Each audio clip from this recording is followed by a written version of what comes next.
ريفورم ديمقراطيك أني قبوتي هذا ديمقراطية كيانا تفيسانا فردينتا يعني ديموكي سكيورتي أني بارو هذا عندي زندارمي بوليس حدول إني تام ولا لنا فردينتا بدور لنا فردينتا و تو عند هذا ينهي إنتين إتسنم إتلو مسوسانا ولا نفرد إنت يعني إتجيني سجني تنام دمو كالتان ما نباتي نبليه تهباتي جنون وساي محا وساكو دورة اللوكو أنا مدمو كلاوي ولا بيكرا عنو يجي مراكي عليه جديدين ديسو عيبت كحلتي من دحين متا جرت كهربتي جديدين بارو جرت كهجدمي تمام دمو ديدر تكساي تنام دمو أبناهنا التلوك أبناهنا ولا لا أنا ويت تككي ننطى ولا لا بسه الدمجنا هي الإبداع تككي تهت الدكا أنا مقتنعي كدعمي محمد مقتنعي وساي لأن توكت كيني كنيدي دينا حمد هي قال نبيو ولا مدم حنوي ولا كنا بيك راعي محا أسا وسكر بايسته نجد كاه رحمتها الدنيا تيسك كاه حياة تونا مدمو ديدل تيمه وقري دفيسان فرق سوقي وهو وقري نجاي مكناي بارو ديمقراطية مجناي ورهي سنام حرفنا التاني كنوتنا اللي تكتب. السلام عليكم ورحمة الله وبركاته.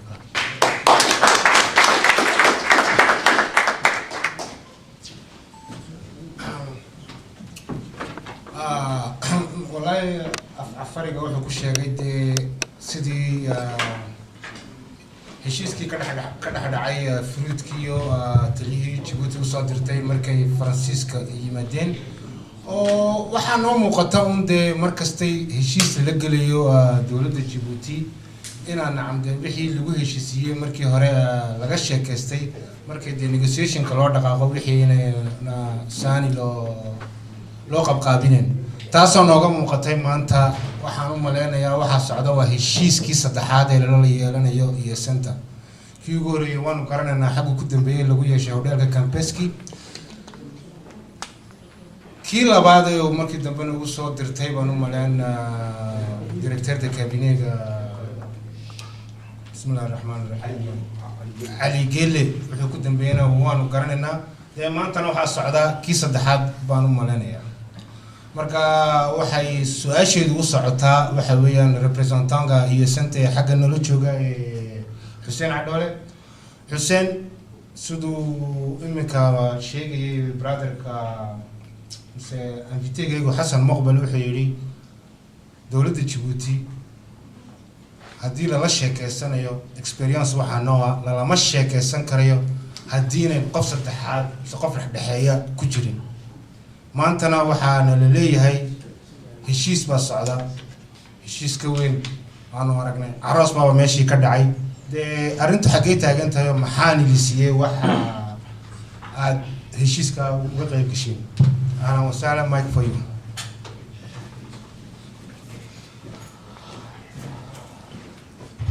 alhamdulillah inaad ka hadashan heshiiska horta heshiisku waa laba mid waxa weeye arrimo qarsoon oo dibadugtiin siyaasad marka lagu jiro kulli waxa jira de arrimo qarsoon arrimana de waa arrimo xagga sare ah oo de ummaddu ogaan karaan horta marna heshiis ma dhacayo USN haddaan nahay ilaa la soo daayo horta laga xidhan horta waa ugu horeysa talabaad qodobo laga hadlay waa qodobo cad waxa weeye maanta laguma degdegsana kursi iyo meel la doonayo laakiin waxa la doonayaa waa inay ka dhacdo dimuqraasi dhaba meeshan waxa weeye waxaan wadnaa wax la yidhaahdo mustaqbalka dimuqraasiga wixii laga seexdo in ummaddu hadli karto in jaraa'id madax bannaan in raadiyooyada iyo RTD-da meel kastaba laga hadli karo in shaqada lagu celiyo dadkii shaqada laga eriyey looga eriyey dee arrintan siyaasadda daraaddeed uu ka mid yahay dee maayarkii iyo raggii laga xogmeeyey shaqadooda oo looga xogoobiye la leeyahay dee waxaa tii USN iyo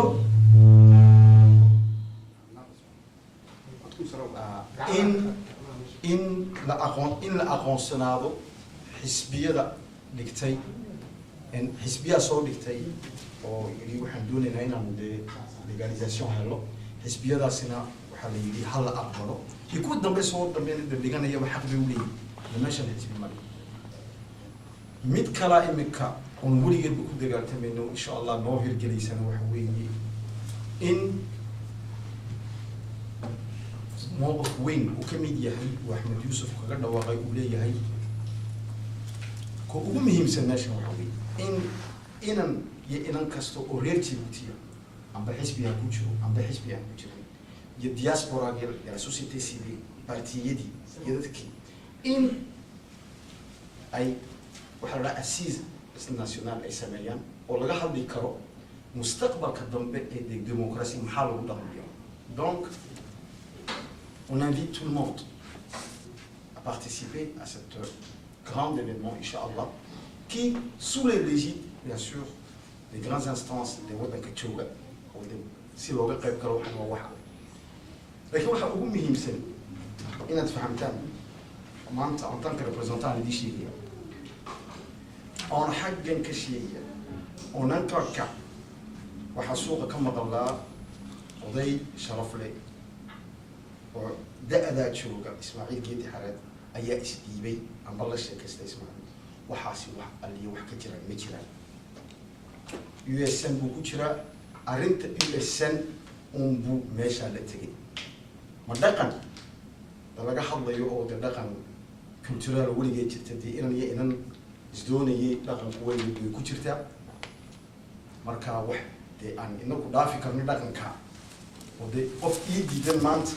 en tant que représentant du USN inankayga u dhiso inay laba hadday isdoorteen ay isguursadaan taas wax cid u diidi kartaa ma jirta moogta taas waa wax de dhaqana waxay naga taalla weligeed bay naga dhici jirtay had iyo goor odayda waxay ku kaftamaan markaad hablo leedahay anigu hablo yar baan maanta leeyahay marka kafta xishood baa dhahdo koofiyad gasho dadka kaftanka ka yaray waxaa laga yaabaa ninkaas inuu kaasoo doono inanta maxaad kula kaftamaya haddaad ninkii aad sii caayday tusaa marka waxa weeye dhaqan baan leenahay dhaqankaasina waxa weeye marka inan la doonayo de in day waalidkii joogaan meesha taas waa arrin kale laakiin ononkanka siyaasad ahaan comité haut conseil bay ka go-daa waxaan maxay ahayd maxay négociation haut conseilgaasi wax sare iyo wax hoosena way shaqaynayaan moogta les négociations continuent imikadaan liga joogaya des négociations socda ma garanaysaa aussi bien des gens ad arkaysaan iyo des gens la arkayn waa tout à fait normal parce que négociation c'est ça une négociation ma de wax à la fin marka waxaan laysku raaco ee de lasoo dhigo unbaa miiska lasoo fadhiista la yidhahdaa wakaa qodobadan kasoo sheekaysanay moogta marka waxa weeye mid un baan idiin sheegayna waan ognahay in baryooyin badan la sara kacay in dad badan xitaa arrintii ku dhacday walaalahayaga fruidka ee dagarigii ka dhacday waxaas oo dhanay dadkani dad maaha maanta bilaabay siyaasadda waa rag waaweyn oo siyaasadda kusoo jiray way garanayaan moogta anigu waxaa laga yaabaa in sa u garanayo dee maanta Ismaaciil Cumar u garanayo waa been haddana waan garanaya moogta waa nin weyn soo shaqeey Axmed Yuusuf siduu u garanayo Cumar Dhimi siduu u garanayo laga yaabaa dhalinyarta kale inaanay u garanayn laakiin odayga garanaya kulleyba ils sont vigilants tout à fait normal waxa normal weeye laakiin annaku wixii aan ku ballan qaadnay waxa weeye un vrai changement ma aha maanta kursi ma aha poste de wasiir ma aha poste de premier ministre waxa weeye le vrai changement démocratique waddankan waxaan u hayaa haddii qof xanuunsanaya iminka dee la geeyo dhakhtarka oo irbad yar lagu soo mudo oo la dhahdo waa yar kaalmooga yaraadee qu'est-ce qui va se passer dans 2 heures way soo kacaysaa soo maaha dana xanuunkii ya de waxaan u malayaa haddii iminka play yar lagu nabo heshiis yaro la saxeexdo la dhibon de waxaa la siiyey wasiirre iyo waxaa la siiyey poste de député iyo waxaa la siiyey poste d'ambassadeur waxaan u haystaa in la daweeyey play quelques heures laakiin de janvier markay noqoto iminka hadii la saxeexo dee haddana sulaymoogii baa dib u bilaabay soo maaha ila wixii ma dhanne laakiin haddii des vraies institutions wixii dhacay way dhacay xitaa errorkii dhacay in seeni iyagoo in ministre de l'intérieur keligii maamuray élection waxaasoo dhan waan ognahay in aan ilaa imika la publier les résultats waa la wada ogyahay laakiin maxaan samaynaynaa sideen haddaba uga baaraan degnaa saani mar dambe u dhicin arrintaasi c'est ça le plus important saan uga baaraan degnaa mar kale saani u dhicin arrintani oo loo sameeyo wax des vraies institutions maanta waa idinka arkaya Canada joognaa soo maa il y a des institutions cour suprême wuxuu premier ministre kii soo qaatay imise gorbad aragteen cour suprême ku laaday Harvard wuxuu waxa waxba kama soconayaan soo maa il faut qu'on arrive là qu'il y ait des institutions qui marchent que si le président décide quelque chose mais qui n'est pas vrai marka dama cour suprême que la tago l'arde civil ba xaq u joogaydi ou un citoyen marka il faut pas que le gouvernement, l'appareil, soit au-dessus de la justice, au-dessus de tout ça. Donc, il faut qu'on crée l'espace, les institutions. Le coup dialoguer, nous, on a donc là, c'est vrai. De là où il y a des critiques, des réseaux sociaux de WhatsApp, il y a toujours des critiques, il y a toujours des choses. Mais ça, c'est l'apprentissage.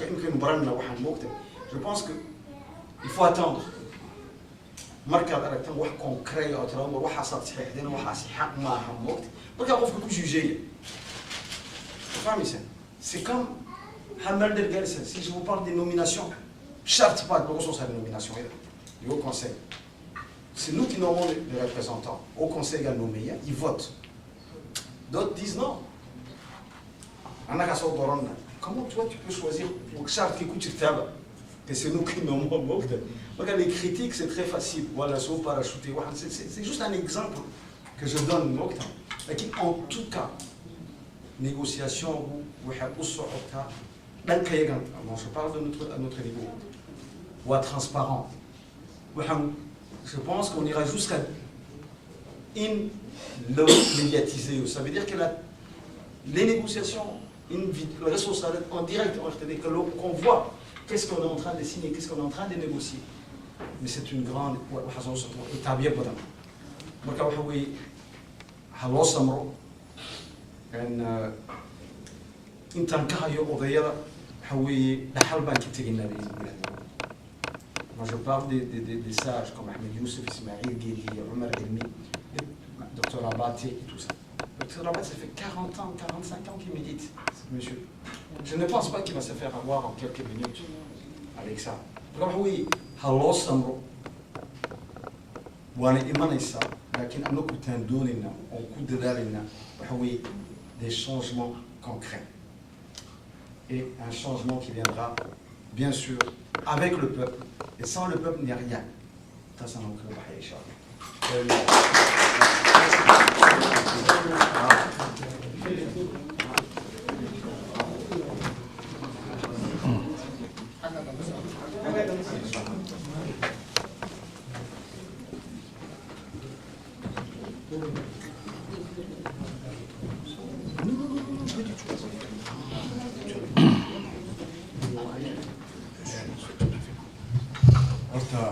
marka hore assalaamu calaykum dhammaantiin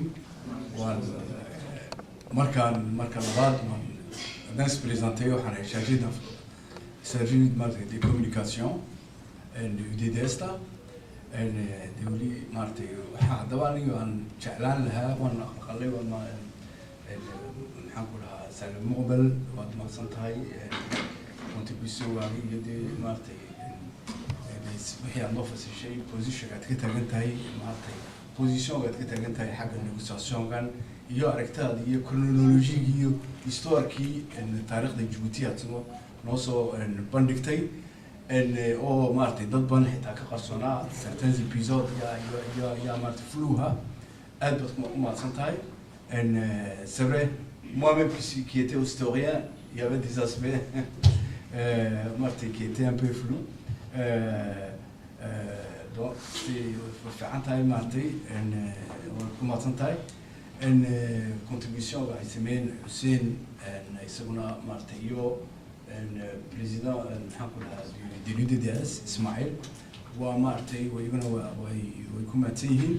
marka en fait il y a haddaan maartay chargé de communication gahay il y a des gens qui me posent des questions surtout imka baryahan dambe waxa question que les médias au sujet des négociations ce sujet des négociations qui occupe vraiment vraiment un grand espace maartay dans les médias sociaux oo maartay qabsadeynta médias sociaux parce que dad baa haysta dad badan baa isweydiinayaan waxaan négociation en coulisses ba waa maxay préalable de toute façon en tout cas les gens se disent qu'il n'y a pas de fumée sans feu كليبا waxba maartay de rumeurs des ragots yaa jira moogtahay marka waxa soo dhanba jira haddaba kulka inta laga tago su'aasheedu waxay tahay aan weydiinayaa gaar ahaan anu su'aasheedu waxaan weydiin lahaa Ismaaciil Yuusuf aan weydiin lahaa sababtoo ah positionka ay isagu horta runtii haddii la eego maartay politique une certaine maturité bad moderne nagar wali hada ça va avancer nagar maqan tahay maartay xitaa ka maqan tahay oo tolérance ki ya wali hada la baran kari lahayn iyo maartay le respect de la pensée d'autrui ya magaranaysa wala échanger karaa adigoo maartay digoo kala duwan maartay laba fikradood kala duwan iyo laba fikradood waxaad arkaysaa marka qaarkood laba fikradood kala duwan oo maartay laga complémentaire oo isbuuxinaya ilaa arkaysaa laba qof hadna ku kala marmayaan warday labadiina qof ku marmayaan laba wax isbuuxin baad sheegaysiin marka ça c'est bien ina maartay saddex maxaa ku dhaha representant saddex parti oo kala gedisan halkan joogaan marka aanu soo noqday su'aasheeda aan weydiinay wax weeye Ismaaciil président de l'UDDS position adu dhinaceen kaga duwan tahay ama au niveau de préalable maartay ama au niveau de négociation ka socda ama yade vraiment yasaad arkaysid ya video waan aragnay laakiin se waxa iyo waxaad kaga duwan tahay par exemple de aragtidan maxaa Hussein noo sheegay iyo مثال المقبل والنشر مركز سواشي ذلك أفكار بنتاعي كبح